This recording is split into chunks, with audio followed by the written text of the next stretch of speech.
Olá, servos de Deus, tudo bom? O vídeo de hoje trata-se de assunto importante, que será sobre igreja, templo, dízimo e trindade. Um vídeo que é necessário porque a apostasia é grande. É um mini react a esse vídeo aqui, ó. Ativo, podemos fazer algumas deduções para responder a sua pergunta. Leandro Quadros, que se diz professor na Adventista do Sétimo Dia, quer que você pague os seus dízimos atrasados. Existe hoje, infelizmente, uma apostasia por conta de falsos profetas. E algumas pessoas têm se utilizado disso para tentar enganar as pessoas e desbancar o que está na Bíblia, ou seja, subverter a realidade bíblica, a verdade cristã. De forma que tudo que seja bíblico passa a ser não bom, não legal, não verdadeiro, segundo a fala dessas pessoas. De forma que tudo que Deus e Jesus nos deixou passa a ter uma outra interpretação, seria uma reinterpretação da Bíblia. Mandaram esse vídeo aqui, eu não acreditei nisso, mas eu decidi que eu não vou assistir essa patifaria sozinho. Você vai... É óbvio que não existe dízimos atrasados, eles utilizam de subterfúgios para tentar contrapor, perdoa a voz do pouco rouco, contrapor aquilo que a Bíblia nos ensina. Aí vai introduzir entendimento humano, coisas carnais, por conta de falsos profetas. Pelos rituais, Aí quer acabar com eles também iriam dividir os dízimos com... Aí quer acabar com a igreja, quer acabar com tudo que é bíblico, por conta da lei que não foi abolida, foi cumprida em Cristo. Jesus não aboliu a lei, ele cumpriu em si a lei. Né? Aí por conta disso vai usar tudo que for da lei para contrapor no Novo Testamento, de forma que tudo aquilo que Jesus cumpriu deixa de existir. Só que não é bem assim. Né?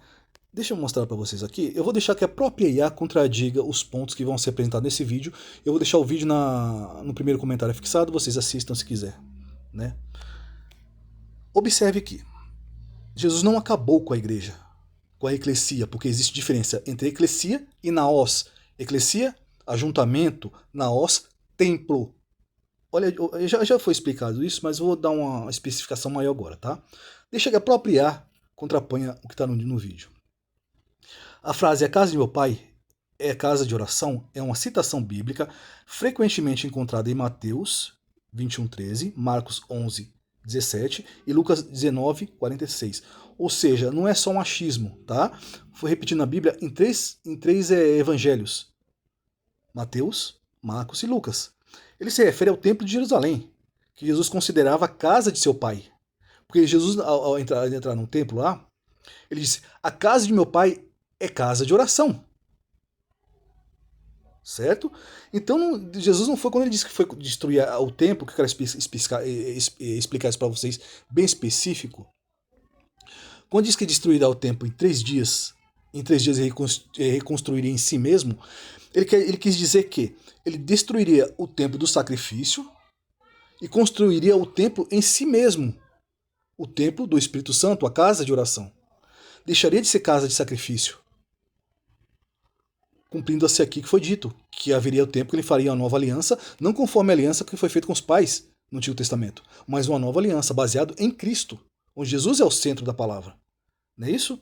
Refere-se ao templo de Jerusalém, que Jesus considerava a casa de seu pai, onde oração, culto deveria ser feito, a oração e o culto deveria ser o foco principal. Jesus usou essa expressão para condenar a transformação do templo em local de comércio, enfatizando que o local deveria ser espaço de encontro com Deus através da oração.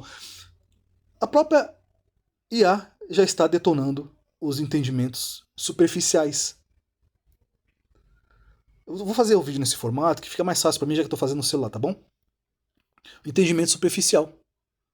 Né? Que alguns falsos mestres tentam induzir as pessoas a entender que a igreja acabou. Não existe mais igreja.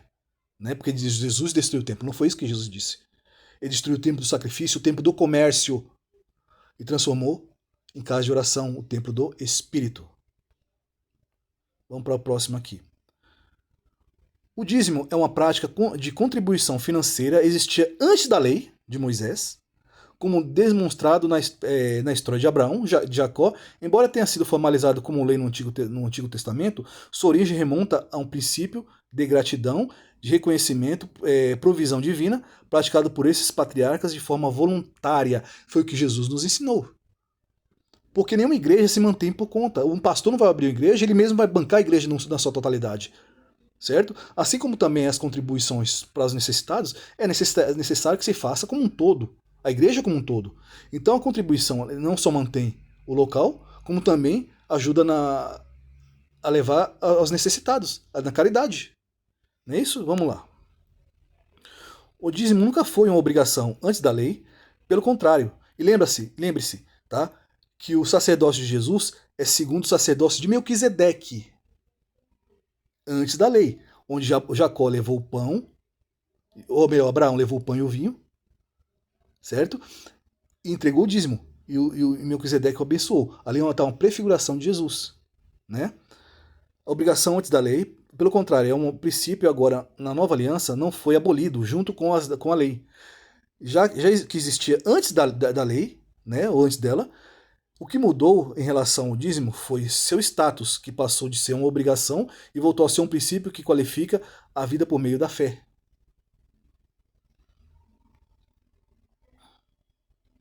Dízimo para Jesus, né? Aqui, ó.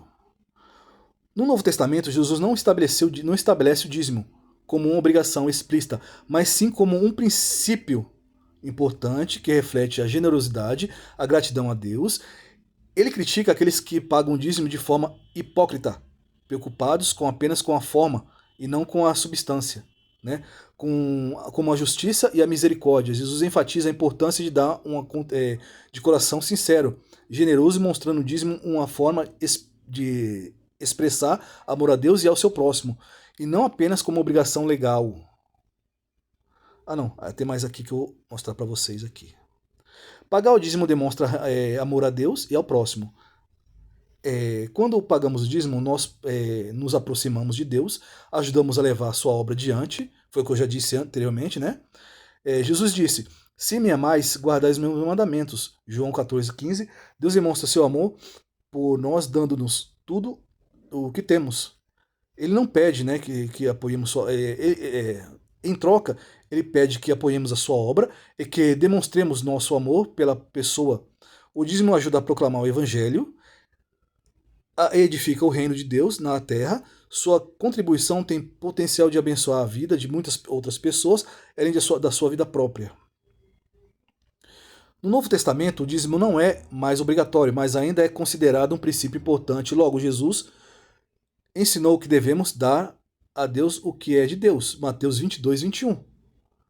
Por outro lado, a oferta também é uma prática que se encontra em ambos os testamentos. Vamos para o próximo.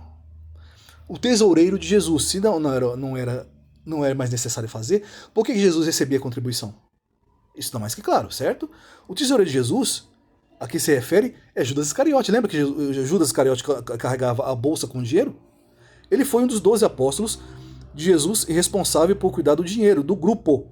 Apesar de sua função, Judas, conhecido por ter traído Jesus, vendendo aos romanos por 30 moedas de prata. Aqui mostra os falsos profetas de hoje. Né? Aqueles que tentam destruir a obra por conta da prática de ambição. O que a Bíblia já condena. Não precisa você destruir o dízimo, destruir a oferta, destruir a igreja, para provar uma verdade que a Bíblia já mostra ao contrário. Né? Dízimo e oferta não é obrigatório. É um ato de amor e de contribuição que se faz conforme a pessoa decide fazer, sem obrigatoriedade. Não para sustentar pastores ricos, falsos profetas ricos, não para enriquecer ninguém, mas para ajudar na propagação da obra, inclusive na obra missionária que leva dinheiro, leva pessoas a outros países e com isso custa dinheiro, assim como também ajudar os necessitados, e assim também como manter a igreja, aluguel, né? E tudo que é necessário para manter um local de oração. Dízimos, apóstolo Paulo. O apóstolo Paulo, em suas cartas, aborda tema como ofertas e contribuições financeiras para a igreja, mas não faz forma a impor o dízimo como obrigação legal. Foi o que eu já estou dizendo até aqui. Não é uma obrigação, certo? É um ato de misericórdia, um ato de favor que você faz liberalmente. É liberalidade sua. Como no Antigo Testamento, ele enfatiza a importância da generosidade e da motivação do coração da oferta, descartando, né, ou destacando que Deus ama quem dá com alegria. Vamos aqui. Ele mesmo deu uns para apóstolos, aí vão tentar destruir a igreja, por quê? E diz que Jesus é o sumo sacerdote, não precisa mais de templo, não precisa de igreja, não precisa de mais nada. E aí uma ovelha esgarrada, ela fica o quê? Fácil para o lobo. Vira presa fácil para o lobo, para o enganador. Né? Olha o que a Bíblia diz aqui em Efésios 4. Leia o texto inteiro, mas eu vou destacar o do 4, 11 ao 16. Ele mesmo deu um para apóstolos, outros para profetas, outros para evangelistas, outros para pastores, outros para doutores. Aí onde entra o apologeta, onde entra os que fazem, né?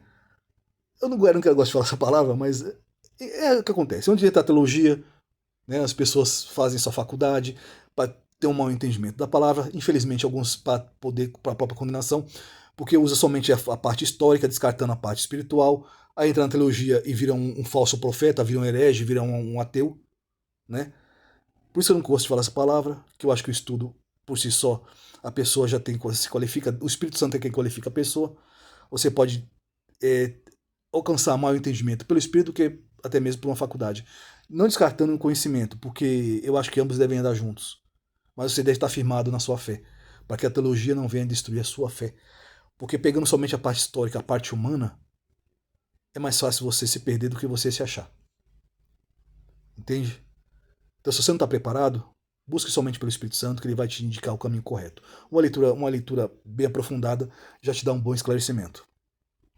Criando o aperfeiçoamento dos santos para a obra do ministério, para a edificação do corpo de Cristo, até todos chegarmos à unidade da fé, em conhecimento do Filho de Deus, o varão perfeito, à medida da sua estatura completa, parará. Depois vocês leiam o texto inteiro, que é muito importante para a edificação da sua fé.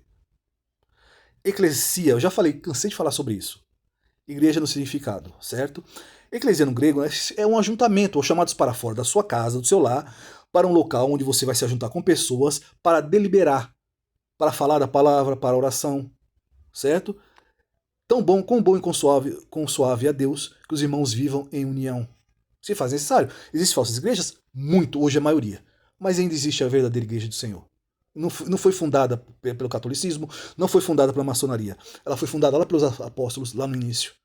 A igreja primitiva. No contexto do Novo Testamento, a palavra se refere à comunidade dos achados por Deus, ou dos chamados por Deus, né? Eu falei achado por causa da ovelha perdida, mas vamos lá, pelos chamados por Deus.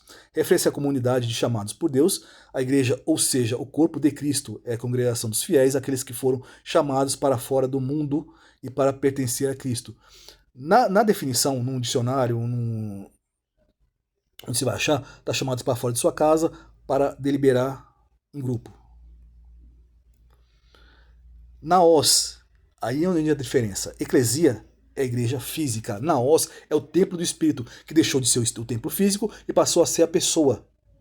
A morada do Espírito Santo é você, certo? Ou seja, eclesia, lugar físico para deliberar, comunhão. Templo é você, a habitação do Espírito Santo. Naos significa templo ou santuário de arquitetura clássica, mas eu já trouxe também o significado disso. É você passou a ser o templo do Espírito Santo, a morada do Espírito Santo de Deus. Um templo não feito por mão de homens. Você conseguiu entender a diferença? Naos é o templo do Espírito. Eclesia é o ajuntamento desses santos. Existe uma diferença muito grande. Onde acaba com essa falácia aqui?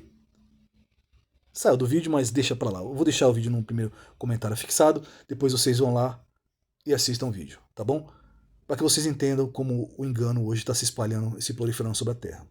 Eu gostaria também de falar um pouquinho sobre o assunto Trindade. É árduo, é difícil de falar, mas eu creio que o próprio texto ele nos dá o esclarecimento. Né? Vou dar um exemplo aqui bem claro e específico para nós. Quando desce o Espírito Santo sobre Cristo no batismo, muitos enxergam ali uma Trindade. Quando, na verdade, o texto mostra Perdão, gente, eu esqueci de colocar a tela para ficar acesa o tempo todo, ela fica apagando. Quando na verdade o texto mostra o recebimento do Espírito Santo de Deus por Jesus, por parte do Senhor Jesus. E nele permaneceu o Santo Espírito, de forma que o Pai estava nele. Nele quem? Jesus. O Espírito que habitou nele, o Espírito que habitou com eles era o de Cristo, né? Aparentemente não está claro, mas vou mostrar para vocês no texto, conforme eu vou subir na tela aqui, vou mostrar no próprio texto, tá? Vamos lá. O Santo Espírito de Deus por Jesus, e nele permaneceu o Santo Espírito, de forma que o Pai estava nele, e o Espírito que habitou com eles era o Espírito de Cristo. Jesus era o Espírito e Cristo era o mesmo, ou melhor, perdoe-me. Com eles, Jesus era o Espírito e o Cristo ao mesmo tempo. Está parecendo confuso? Não parece estar no texto? Vou mostrar para vocês aqui de forma mais clara. João 14:10. Não crês tu que eu estou no Pai e que o Pai está em mim? As palavras que vos digo, não vos digo de mim mesmo, mas o Pai que está em mim é que faz as obras. Nele habitava corporalmente a plenitude da divindade. Quando o Espírito Santo desce ali na hora do batismo, mostra ali não uma trindade, mas o recebimento do Espírito de Deus, que estava nele e nele permaneceu. Como que eu vou provar isso no texto? Eu vos batizo com água para arrependimento, mas aquele que vem depois de mim é mais poderoso do que eu, cujas sandálias não sou digno de levar. Ele vos batizará com Espírito Santo e com fogo. Jesus era o Espírito que habitava com eles. João 14:17. O Espírito da verdade que o mundo não pode receber, porque não vê e nem o conhece, mas vós os conheceis, porque habita convosco. Quem estava habitando naquele tempo com eles? Jesus. E estará em vós. Olha, vou ler novamente. O Espírito da verdade que o mundo não pode receber, porque não o vê e nem o conhece, mas vós conheceis, porque estava ali diante deles. Porque habita convosco. E estará em vós, aqui no futuro. O Espírito Santo era a pessoa de Jesus, pois o Espírito do Pai habitava nele. Conforme está no texto aqui, que eu li para vocês agora há pouco. Não crês tu que eu estou no Pai e que o Pai está em mim? A palavra que vos digo, não digo de mim mesmo, mas o Pai que está em mim é quem faz as obras.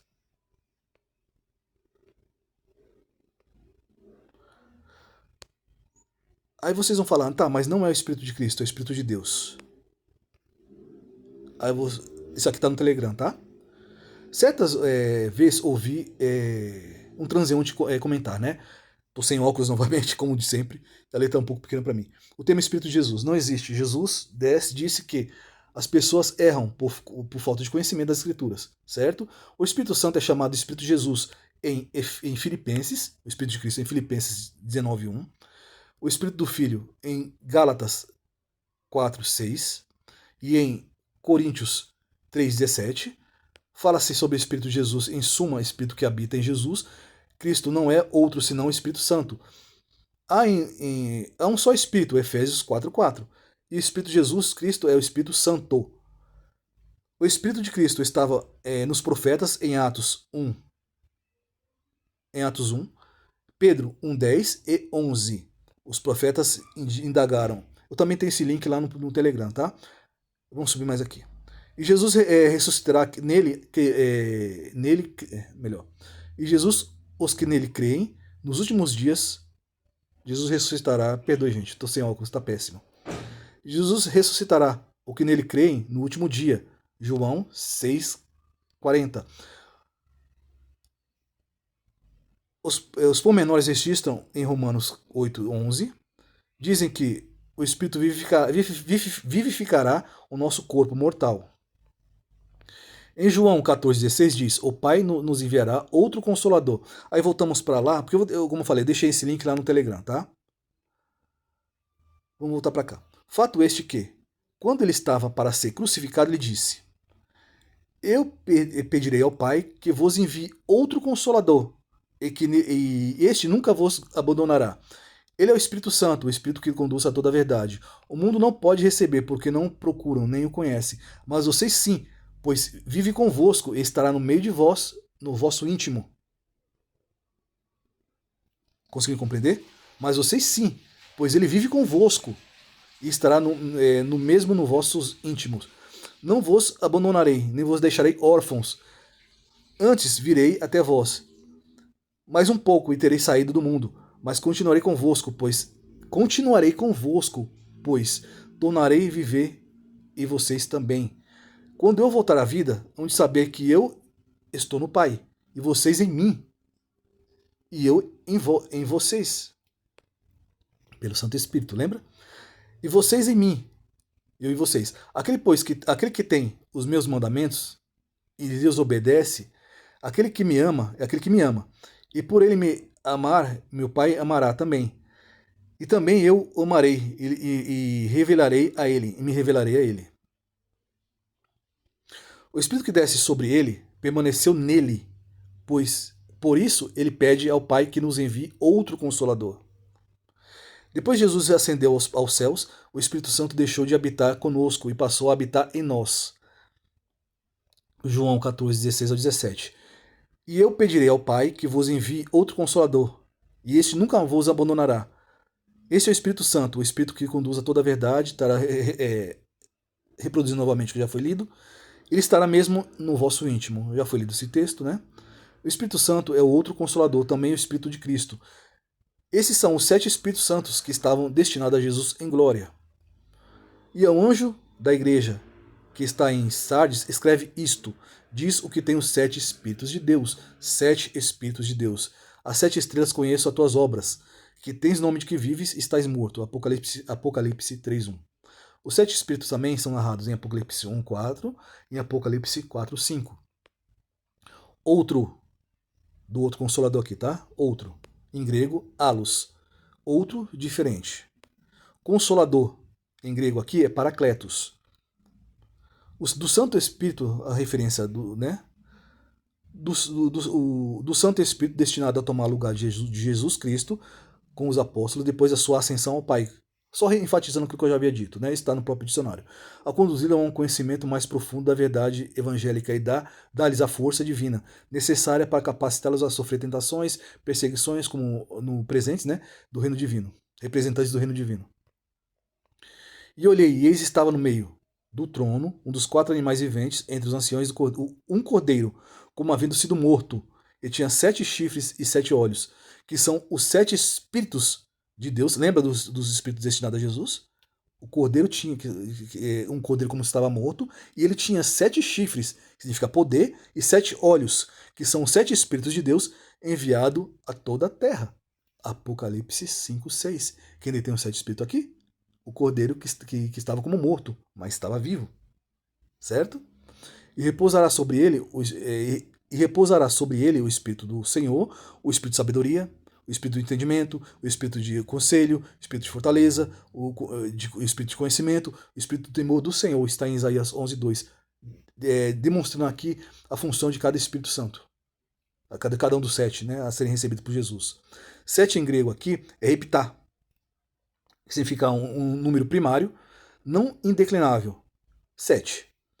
E para concordar com o 7 aqui, temos o espírito em grego, pneumata, tá? Que é a forma plural de pneuma. Pneumata, a forma plural de pneuma. Vamos lá? Substantivo nominativo neutro, plural. O Santo Espírito de Deus. Apocalipse 5:6, como já foi lido antes. Você sabia que o Espírito Santo de Deus atua em Deus assim como o Espírito do homem atua no homem? Porque qual dos homens sabe das coisas do homem, senão o Espírito do homem que nele está? Assim também ninguém sabe das coisas de Deus, senão o Espírito de Deus. 1 Coríntios 2:11. As coisas são um pouco diferentes do que nos foram ensinadas por Roma. Por isso eu contesto um pouco da questão de Trindade, porque se são 7 Espíritos, existe Trindade com 9 pessoas? Aqui mostra claramente que o Espírito Santo é a força ativa de Deus. Vamos lá. Todavia, não se pode explicar Deus... vamos lá. As coisas são um pouco diferentes das que foram aprendidas por Roma. Todavia, ninguém pode explicar como Deus pode exteriorizar seu Espírito e dar porções dele, mistério de Deus. Pois o dia que Deus pudesse ser explicado, ele deixará de ser Deus. Esse é o verdadeiro conceito de unidade com Deus, através do seu Santo Espírito. Então, se você observar, fica difícil você falar de Trindade. Porque está bem claro aqui que o Espírito é a força ativa de Deus. É o poder de Deus, é o próprio Deus, o Espírito de Deus. E não existe Trindade formada por 9 pessoas. E a obra quem faz é o Espírito de Deus que está em Jesus. Que eu vou falar um pouquinho sobre isso mais à frente, não agora. Né? Mas é muito importante que a gente preste atenção no que nos é ensinado, tá bom? Fico aqui, esse vídeo aqui um pouco gago, falando um pouco, como falei. Eu insisto em ler o texto sem um óculos. Já fica difícil para mim, porque eu não enxergo tão bem assim. E o vídeo, como eu tô fazendo pelo celular, geralmente eu mando ele sem editar. Mas espero que tenha ficado claro para vocês, né? Deus possa abençoar e abrir os vossos olhos da enganação e da mentira que tem sido apregoada nesses dias, tá bom? Fique com Deus, até o próximo vídeo. Tchau, tchau.